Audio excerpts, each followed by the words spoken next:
우리는 하나님의 은혜라는 것에 대해서 자주 말합니다. 하나님께 은혜를 베풀어 달라고 기도를 하기도 하고 좋은 일이 있을 때마다 이게 다 하나님의 은혜였다라고 하면서 하나님께 영광을 돌리기도 하죠. 특별히 우리처럼 개혁주의를 추구하는 사람들은 더더욱 하나님의 은혜를 강조하는 경향이 있습니다. 그래서 5대 솔라 중에 하나가 오직 은혜이죠. 우리는 그래서 은혜에 대한 찬양을 부르는 것도 굉장히 좋아합니다. 전 세계적으로 유명한 찬양인 나 같은 죄인 살리신, 영어로 하면 Amazing Grace죠. 즉 놀라운 은혜입니다. 이 외에도 내 주 하나님 넓고 큰 은혜는이라는 찬양도 있죠. 그리고 하나님의 은혜로라는 찬양도 있습니다. 이런 것들은 우리 성도들 가운데서 널리 사랑을 받는 그런 찬양들입니다. 이처럼 우리 그리스도인들은 은혜라는 것에 대해서 굉장히 익숙합니다.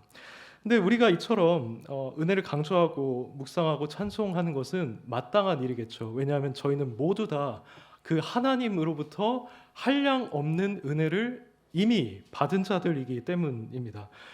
그런데 우리에게 여전히 남아있는 그 죄성 때문일까요? 우리는 이 은혜에 대해서 합당하게 반응하지 못할 때가 많은 것 같습니다.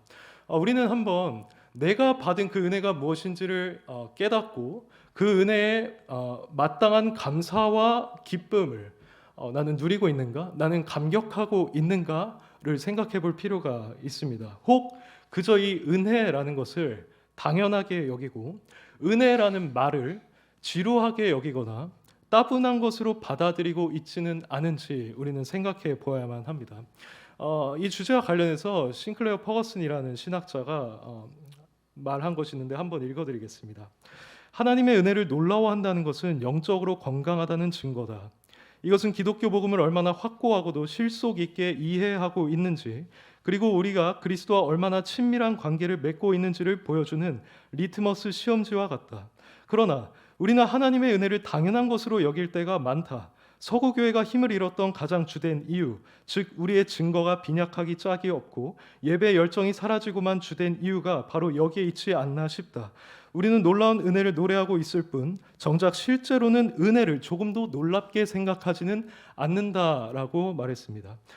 실제로 오늘날 많은 교회에 이런 경향이 있는 것 같습니다. 퍼거슨의 말처럼 하나님의 은혜, 하나님의 사랑을 노래하고는 있지만 실제로 그것을 놀랍게 여기고 있지는 않은 것입니다. 만약 우리가 이런 상태 가운데 있다면 우리 가운데는 특별히 우리 신앙 가운데는 기쁨과 활력이 상당 부분 결여되어 있을 것입니다. 또는 영혼의 무기력과 무관심이 우리의 마음을 채우고 있을 것입니다.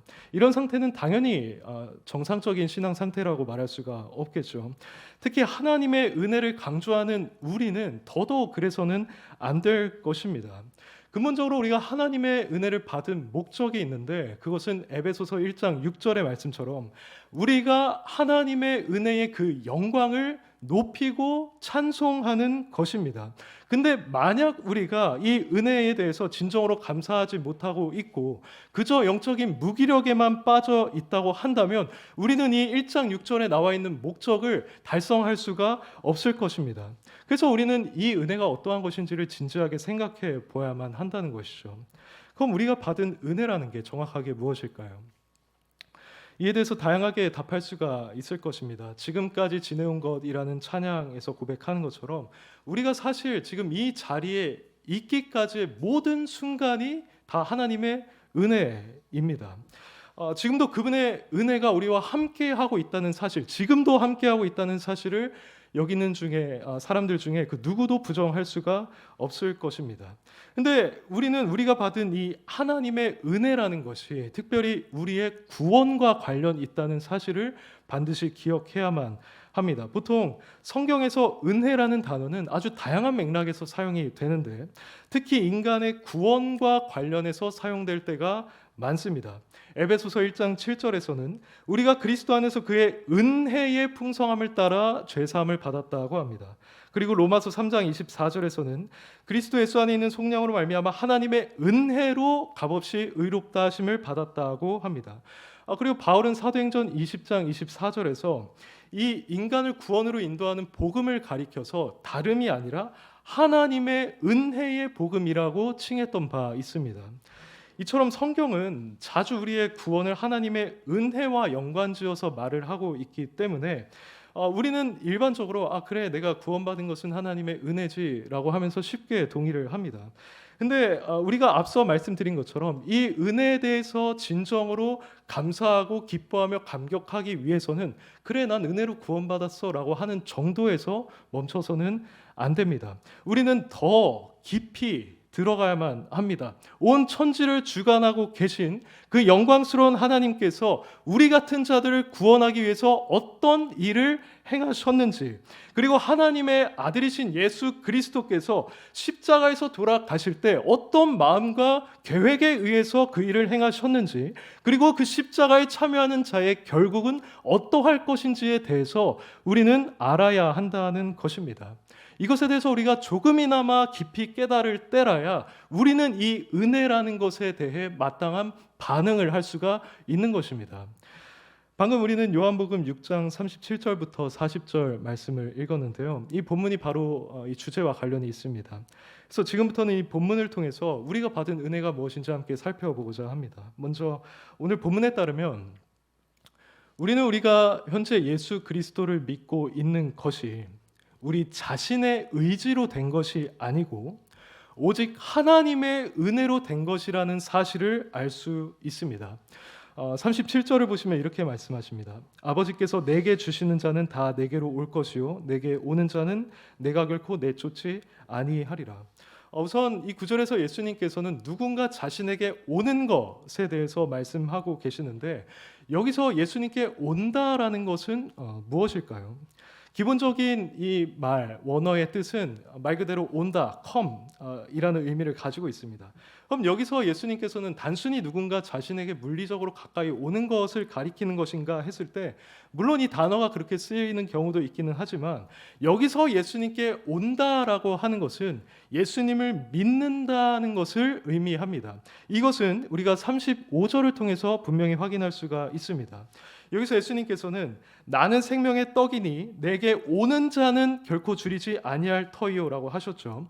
그리고 곧 이어서 나를 믿는 자는 영원히 목마르지 아니하리라고 하십니다. 이때 결코 줄이지 않고 목마르지 않는다는 것은 한 인간이 예수님을 영접함으로써 그 생명을 풍성히 누리게 된다는 뜻인데 예수님께 오는 자와 믿는 자가 이런 유익을 누리게 된다고 합니다. 그러니까 여기서 예수님은 나에게 오는 것과 나를 믿는다는 것을 같은 의미로 사용하고 계신 것입니다. 그러므로 예수님께서는 오늘 본문 37절에서 누군가 자신에게로 오는 것을 말씀하실 때도 사실은 누군가 자신을 믿는 것을 말씀하고 계시는 것입니다.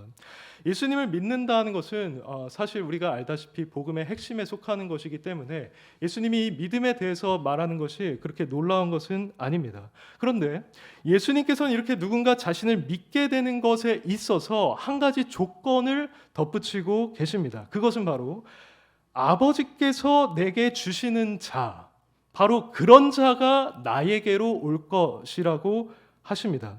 이것을 풀어서 말씀드리자면 성부 하나님께서 성자 예수 그리스도께 주시는 자만이 예수 그리스도께 올 수가 있고 예수 그리스도를 믿을 수가 있다는 말인 겁니다. 그렇다면 이 말은 성부 하나님께서 예수 그리스도께 주시지 않는 자는 예수님을 믿지 못한다는 말일까요? 성경은 그렇다고 말합니다. 44절을 보시기 바랍니다. 나를 보내신 아버지께서 이끌지 아니하시면 아무도 내게 올 수 없으니라고 합니다. 다시금 여기서도 동일한 원리를 적용을 했을 때 이 말은 하나님께서 이끌지 아니하시면 그 누구도 예수님을 믿을 수 없다는 뜻인 겁니다. 이것은 굉장히 놀라운 사실입니다. 오늘날 인본주의에 물든 많은 사람들은 자신들이 원하기만 하면 언제든지 예수 그리스도를 믿을 수 있다고 생각을 합니다. 그래서 종종 어떤 사람들은 극단적으로 생각을 해서 내가 지금 그냥 내 삶을 즐기면서 막 살다가 죽기 직전에 나의 결단을 발휘해서 믿고 그렇게 천국을 가면 되는 것 아니냐라고 생각하는 경우들이 있죠. 근데 이런 경향이 오늘날 성도들 안에도 있습니다. 자신이 예수 그리스도를 믿게 된 것이 전적으로 자신의 선택의 결과라고 생각을 하는 것입니다. 그러나 오늘 본문을 우리가 고려한다면 이러한 생각은 단번에 반박될 수가 있습니다. 본문을 고려했을 때 누군가 예수님을 믿게 되었다면 그것은 다름 아니라 하나님께서 그 사람을 예수 그리스도께 주었기 때문입니다. 그리고 44절의 표현에 따르면 그것은 성부 하나님께서 그 사람을 예수 그리스도께로 이끌었기 때문입니다. 여기서 이끈다라는 이 단어는 그냥 일반적으로 인도한다라는 의미라기보다 강제적인 힘을 발휘해서 그 사람을 성공적으로 끌고 가는 것을 의미합니다. 예를 들면 우리가 그물로 물고기를 잡아서 끌어올리는 것, 또는 성경의 표현대로 부자가 가난한 자를 법정으로 끌고 가는 것 할 때 이 단어가 쓰이는 것입니다. 하나님께서 바로 이런 방식으로 사람을 끌어주시기 때문에 그 사람이 예수님을 믿게 된다는 겁니다. 또한 누군가 예수님을 믿게 되었다면 그것은 45절 말씀처럼 그가 하나님의 가르치심을 받은 결과입니다. 45절 하반절에서 이렇게 말하죠. 아버지께 듣고 배운 사람마다 내게로 오느니라고 하십니다. 즉 누군가 예수 그리스도를 믿기 위해서는 하나님께 듣고 배워야만 한다는 것인데, 이것은 하나님께서 사람의 마음에 역사하셔서 그로 하여금 복음의 진리를 깨닫게 해주시는 그런 내적인 역사를 말합니다.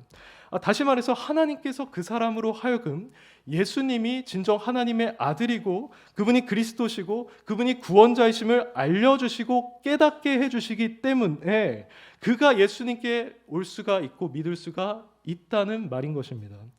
그러므로 우리는 누군가 예수님을 믿는다고 했을 때 그것이 결코 그 사람에게 달려있다고 말할 수 없습니다. 반드시 하나님께서 그를 예수께로 주셔야만 합니다. 그를 예수께로 이끄셔야만 하고 반드시 그를 가르쳐 주셔야만 합니다. 그래서 베드로가 주는 그리스도시요 살아계신 하나님의 아들이십니다라고 했을 때 예수님의 답변을 기억하십니까? 바요나 시므나 내가 복이 있도다.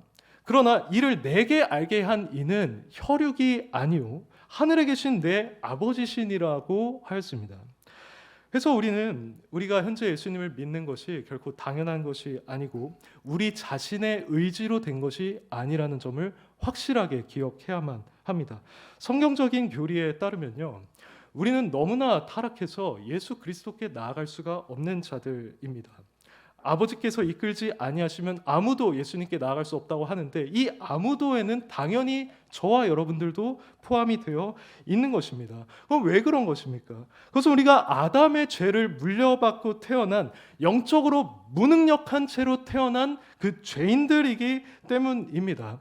우리가 아담에게서 물려받은 그 죄악의 영향력이라는 것은 우리의 생각보다 훨씬 더 큽니다.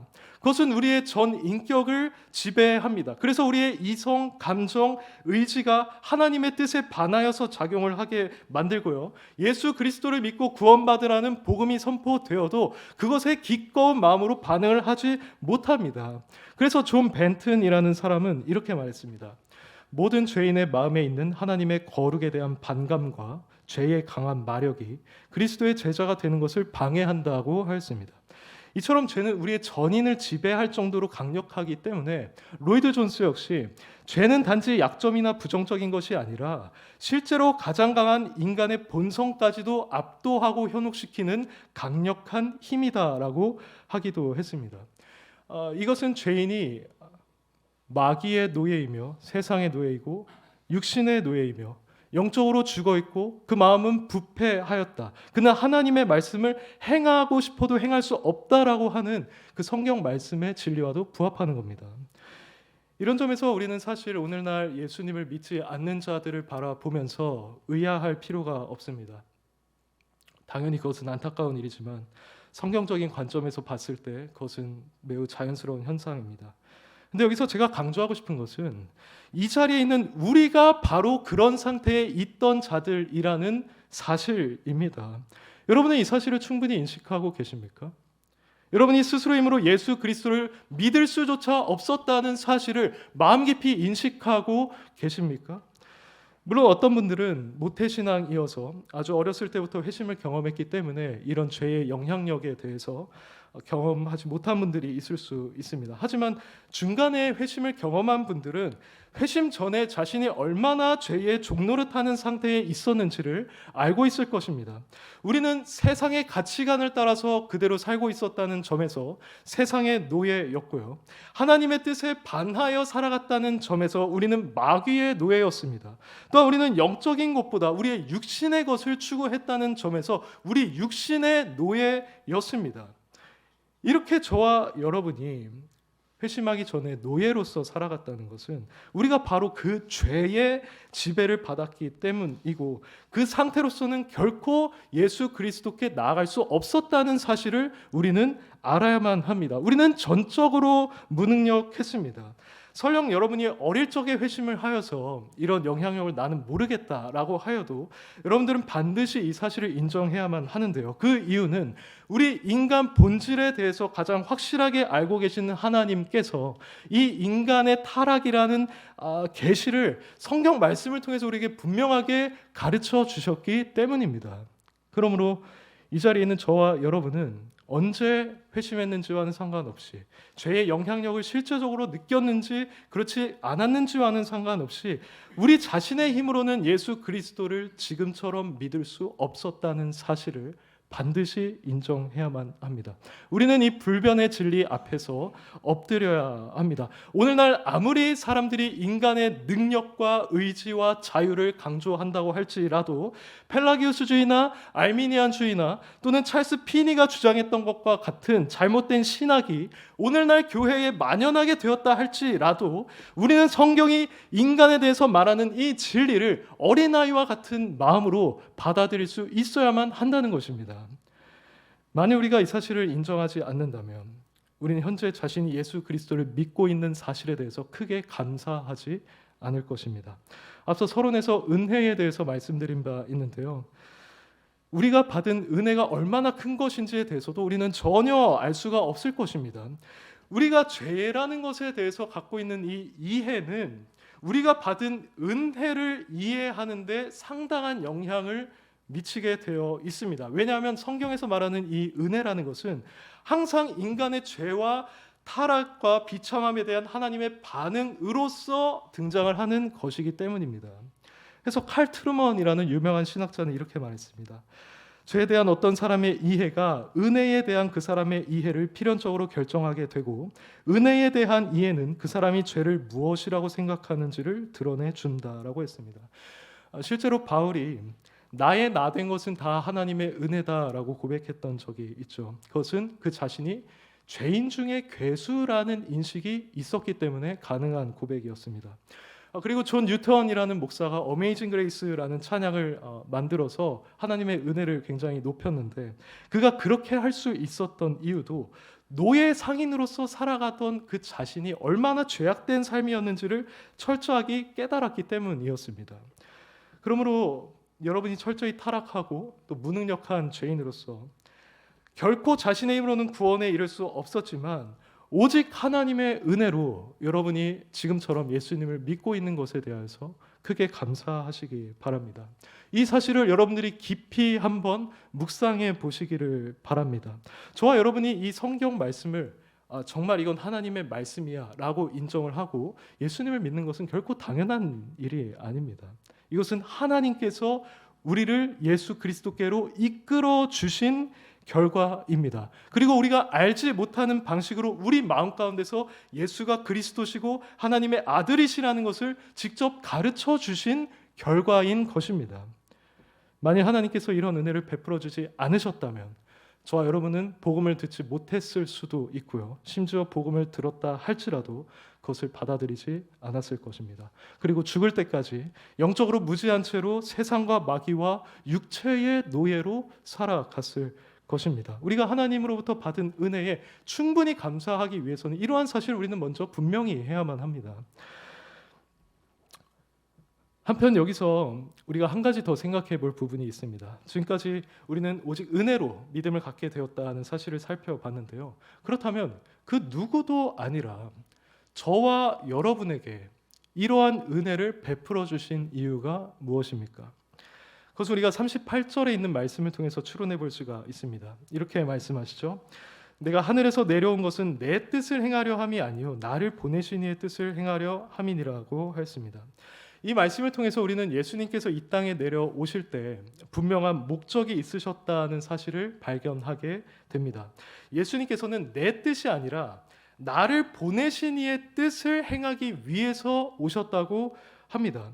여기서 나를 보내신 이는 곧 성부 하나님을 가리키는 것이죠. 그럼 이 성부 하나님이 나를 보내신 뜻은 무엇인가 했을 때 그것은 39절에 나와 있습니다. 예수님께 주신 자 중에 예수님께서 하나도 잃어버리지 않고 마지막 날에 다시 살리는 것, 이게 바로 하나님의 뜻인 것이죠.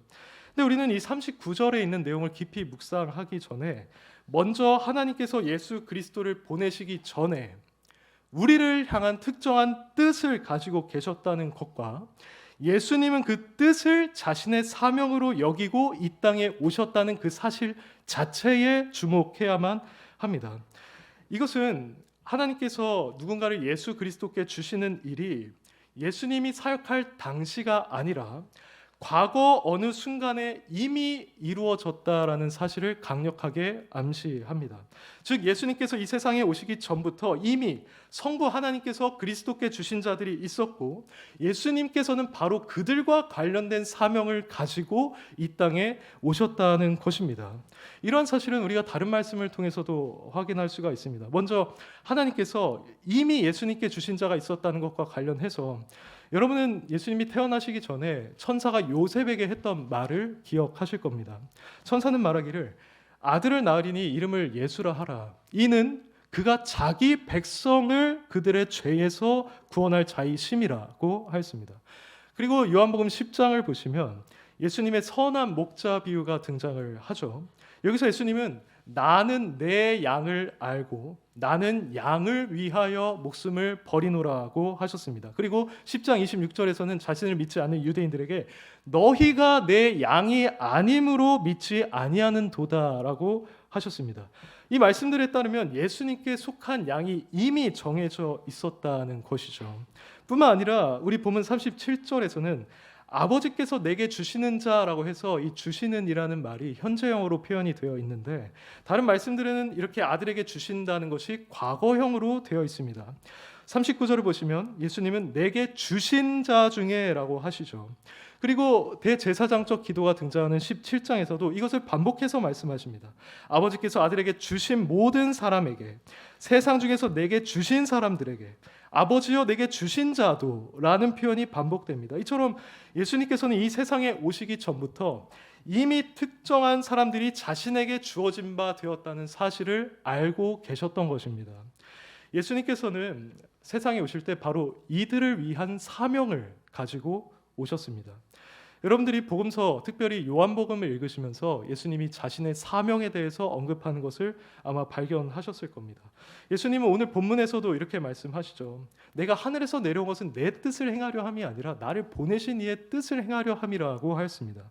그리고 요한복음 10장에서도 자신이 양을 위해 목숨을 버리는 것에 대해서 말씀하시면서 이 계명, 즉 이 사명은 내 아버지께로부터 받았노라고 하였습니다. 또 17장 4절에서는 이렇게 기도하시죠. 아버지께서 내게 하라고 주신 일을 내가 이루었습니다라고 하였습니다. 그리고 나서 결정적으로 십자가에서 못 박혀 죽으셨을 때 내가 다 이루었다라고 말씀하셨죠. 이런 사실들을 종합해 보면 우리는 예수님이 이 땅에 오시기 전부터 이미 특정한 사람들을 염두에 두셨고 그들을 위하여 십자가에 못 박혀 죽으심으로써 그들을 위한 자신의 사명을 완수하셨다는 결론을 내릴 수가 있습니다. 그럼 이 지점에서 아까 그 질문으로 다시 돌아가 보겠습니다. 우리는 오직 하나님의 은혜로 예수님을 믿게 되었다고 했는데 다른 누구도 아니라 우리가 예수님을 믿게 된 이유, 우리가 그 은혜를 받게 된 이유가 무엇입니까? 그것은 바로 저희가 지금까지 살펴본 것처럼 그리고 특별히 에베소서 1장 4절에서 말하는 것처럼 하나님께서 창세 전부터 예수 그리스도 안에서 우리를 택하심으로써 우리를 예수 그리스도께 주셨기 때문입니다. 이것 외에는 우리가 예수님을 믿게 된 다른 이유가 없습니다. 우리가 그분을 믿게 된 것은 하나님께서 우리를 구원하기로 미리 작정하시고 그분께 우리를 주셨기 때문에 가능한 일인 것입니다. 우리가 구속 언약이라고 부르는 이 영원전에 발생한 협약 속에서 성부, 성자, 성령은 우리를 이미 알고 계셨습니다. 이때부터 성부 하나님은 우리를 택해서 성자에게 주셨고, 성자는 우리를 위해서 죽으심으로써 구원을 획득하는 일을 맡으셨습니다. 그리고 성령께서는 그 구원을 우리에게 적용하기로 결정하셨습니다. 그래서 성자 예수님께서는 이 땅에 오실 때부터 저와 여러분을 염두에 두고 계셨습니다. 그분이 십자가에서 죽으셨던 것은 다름 아니라 저와 여러분을 위해서 죽으셨던 것입니다. 그렇게 구원을 획득하신 뒤에 성령께서 우리 안에 역사하셨기 때문에 믿음을 갖게 됐다는 말인 것이죠. 바로 여기에 우리가 마땅히 감사해야 할 하나님의 은혜가 있습니다. 저와 여러분은 결코 다른 사람들보다 나은 자들이 아니었습니다. 우리에게 특별한 자격이나 공로가 있었던 것도 아닙니다. 그럼에도 불구하고 하나님께서는 오직 자신의 기쁘신 뜻을 따라서 그 수많은 죄인들 중에서 우리를 택하여 주셨습니다. 그리고 우리를 구원하시는 그 사명을 창세 전부터 사랑하시던 그 아들에게 맡겨주셨습니다. 그러므로 하나님께서 아담의 타락 이후로부터 이루어가신 구속의 역사 속에서 하나님은 항상 우리를 고려하고 계셨다고 말해도 과언이 아닙니다. 하나님께서 여자의 후손이 뱀의 머리를 상하게 할 것이라는 그 원시 복음을 말씀하셨을 때, 그리고 아브라함에게 내 씨로 말미암아 천하 만민이 복을 받으리라고 약속하셨을 때, 또한 메시아의 왕국과 관련해서 다윗과 언약을 맺으셨을 때, 그리고 이사야나 예레미야나 에스겔 같은 선지자들을 통해서 메시아에 대해서 예언을 하고 있었을 때, 하나님께서는 창세 전부터 택하셨던 저와 여러분을 항상 염두에 두고 계셨다는 것입니다. 예수님께서는 우리를 위한 이 구원 사역을 성취하시는 것을, 곧 자신의 사명을 완수하는 것을 공생의 아주 중요한,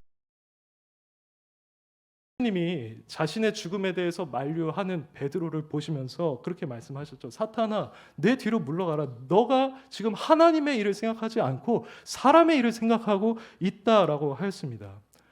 그리고 그런 유혹을 극복하시고 결국에 십자가에서 죽으심으로써 우리의 구원을 완벽하게 이루어 주신 것이죠.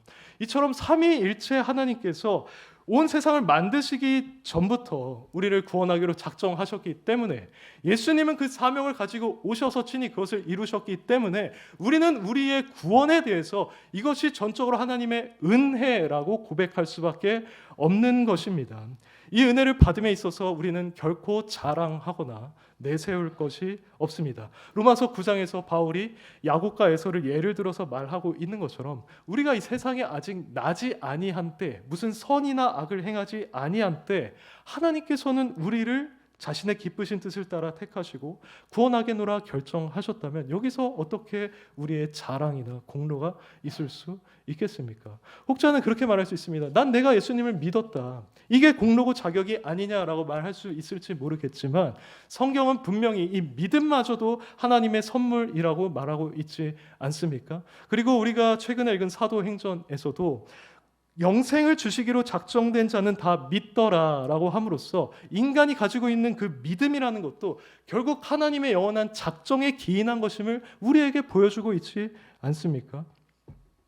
우리는 이러한 사실들을 충분히 고려할 때라야 비교적 온전한 의미로 우리가 받은 은혜란 무엇인지를 깨달았다고 말할 수 있을 것입니다. 사랑하는 여러분, 지금까지 살펴본 것처럼 저와 여러분을 향한 하나님의 영원한 작정이 있었다는 사실을 기억하시기를 바랍니다. 그것이 무조건적으로 이루어졌다는 사실 또한 기억하시기 바랍니다.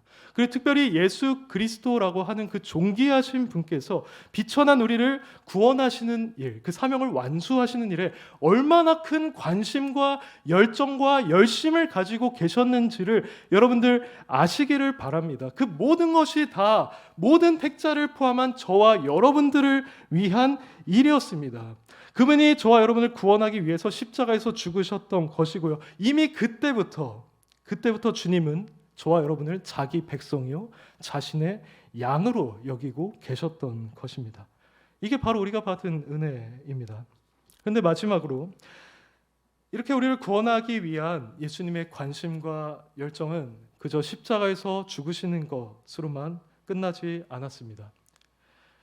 그 이후로도 우리 같은 택자들을 위해서 예수님은 여전히 일하고 계시는데, 그 일이라고 하는 것은 곧 우리가 최종 부활에 이를 때까지 우리가 받은 이 구원을 잃지 않도록 끝까지 보호하여 주시는 것입니다. 이게 마지막 구절인 39절과 40절에 나와 있습니다. 나를 보내신 이의 뜻은 내게 주신 자 중에 내가 하나도 잃어버리지 아니하고 마지막 날에 다시 살리는 이것이니라.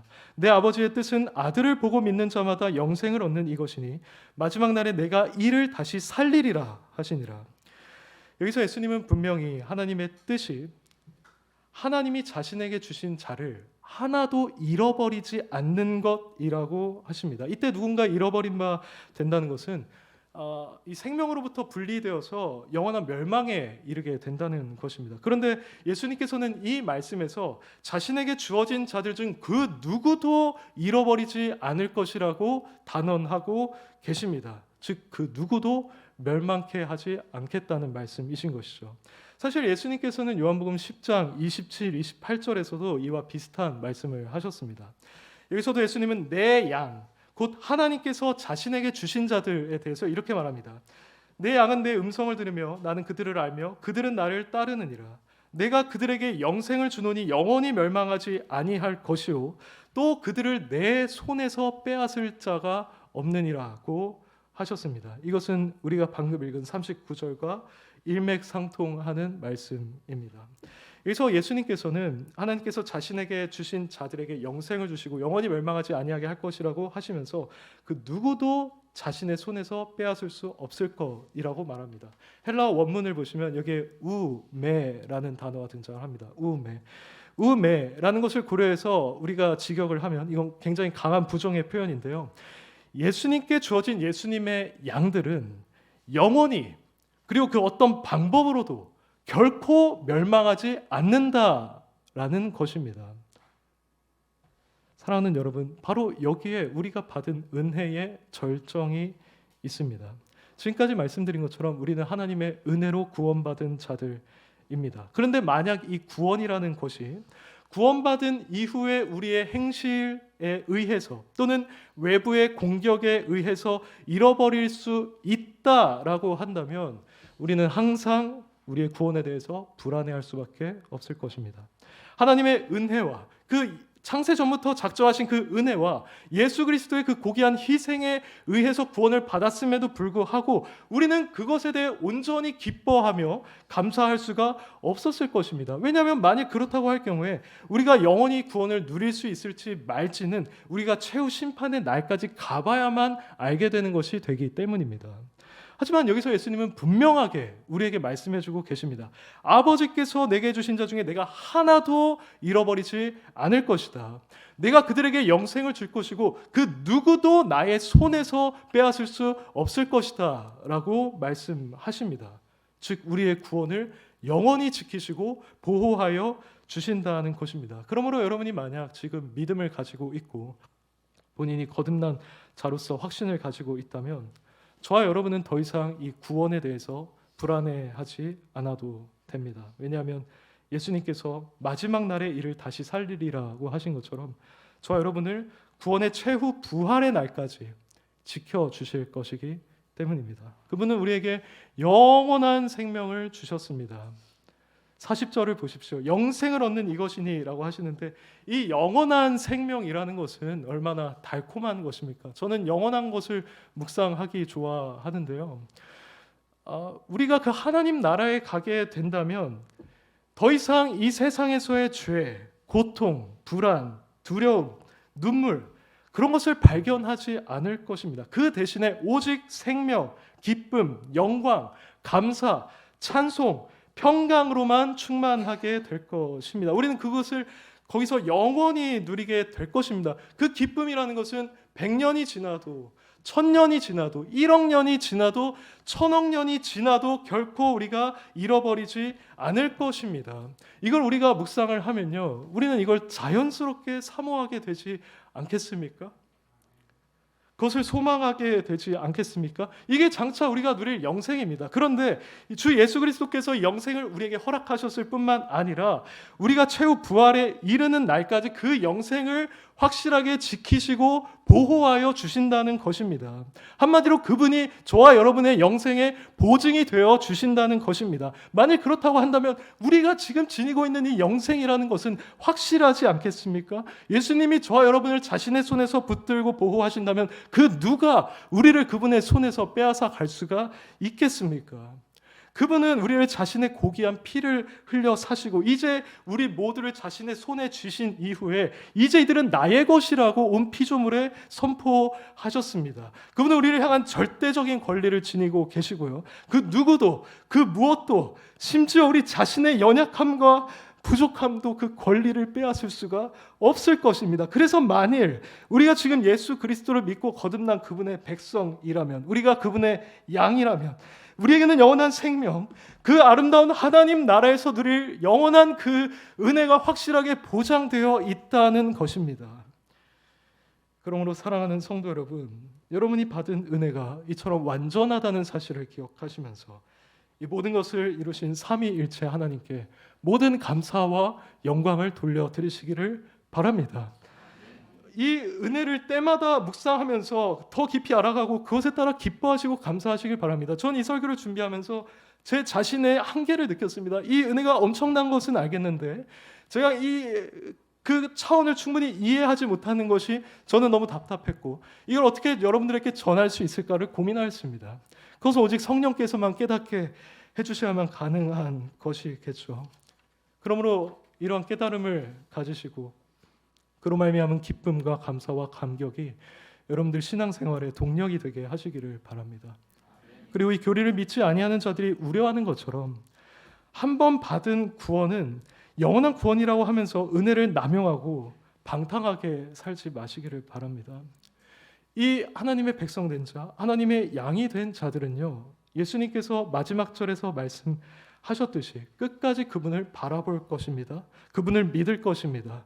그리고 그분을 사랑하는 마음으로 그분의 뜻을 행하며 살아갈 것입니다. 그리고 그렇게 함으로써 그가 바로 창세 전부터 예정된 자임을, 예수 그리스도의 손에 안에 쥐어진 자임을 스스로 입증하게 될 것입니다. 왜냐하면 예수님께서 말씀하신 것처럼 예수 그리스도의 양은 누구든지 그분의 음성을 듣게 되어 있고 그분을 따르게 되어 있기 때문입니다. 부디 이곳에 있는 저와 여러분이 놀랍고 심오한 이 은혜를 충분히 알아가심으로써 하나님의 영광과 찬송이 되는 삶을 살아가시다가 최종으로 부활함으로써 그 은혜의 온전한 열매인 영원한 생명을 충만하게 누리시기를 간절히 바라겠습니다. 아멘.